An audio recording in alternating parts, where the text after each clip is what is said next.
ભાઈઓ અને બહેનો, રક્ષાબંધનનો પવિત્ર તહેવાર માત્ર ભાઈના કાંડા પર રાખડી બાંધવાનો દિવસ નથી, પરંતુ ભાઈ અને બહેનના પ્રેમ, વિશ્વાસ અને રક્ષણના પવિત્ર સંબંધનો તહેવાર છે.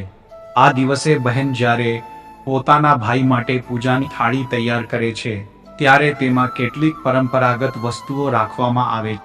આજે આપણે જાણીશું રક્ષાબંધનની પૂજાની થાળીમાં રાખવાની એવી 7 મહત્વની વસ્તુઓ વિશે, જે તમારી રાખડીની વિધિને સુંદર અને સંપૂર્ણ બનાવી શકે છે. તો વિડિયો અંત સુધી જરૂર સાંભળજો. સૌથી પહેલી વસ્તુ છે રાખડી. રાખડી વગર રક્ષાબંધનની પૂજાની થાળી અધૂરી. બહેન પોતાના ભાઈ માટે પ્રેમથી પસંદ કરેલી રાખડી થાળીમાં રાખે અને પૂજા કર્યા બાદ ભાઈના કાંડા પર બાંધે. બીજી મહત્વની વસ્તુ છે કંકુ અથવા રોળી. બહેન રાખડી બાંધતા પહેલા ભાઈના કપાળ પર કંકુ અથવા રોળીથી તિલક કરે છે. તિલકને શુભતા અને મંગળનું પ્રતીક માનવામાં આવે છે. ત્રીજી વસ્તુ છે અક્ષત.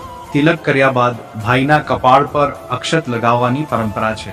અહીં શક્ય હોય ત્યાં સુધી સ્વચ્છ અને આખા ચોખાનો ઉપયોગ કરવો. ચોથી વસ્તુ છે દીવો. પૂજાની થાળીમાં નાનો દીવો રાખવો અને ભાઈની આરતી કરવી. દીવો પ્રકાશ અને શુભતાનું પ્રતીક માનવામાં આવે છે. પાંચમી વસ્તુ છે મીઠાઈ. રાખડી બાંધ્યા બાદ બહેન પોતાના ભાઈનું મોઢું મીઠું કરાવે છે. તમે તમારી પરંપરા પ્રમાણે લાડુ, પેંડા, શીરો અથવા બીજી કોઈ મીઠાઈ રાખી શકો છો. છઠ્ઠી વસ્તુ છે ફૂલ. પૂજાની થાળીમાં તાજા ફૂલ રાખવાથી પૂજાની થાળી સુંદર બને છે અને ભગવાનને અર્પણ પણ કરી શકાય છે. સાતમી વસ્તુ છે સ્વચ્છ પાણી અથવા નાનું કલશ. પૂજાની વિધિમાં પાણીનું પણ મહત્વ છે અને કેટલીક પારિવારિક પરંપરાઓમાં થાળીમાં નાનું કલશ રાખવામાં આવે છે. હવે રાખડી બાંધવાની સરળ રીત પણ જાણી લો. સૌથી પહેલા ભાઈને સ્વચ્છ જગ્યાએ બેસાડો. ત્યારબાદ કંકુથી તિલક કરો, અક્ષત લગાવો, દીવાથી આરતી કરો અને પછી પ્રેમથી ભાઈના કાંડા પર રાખડી બાંધો.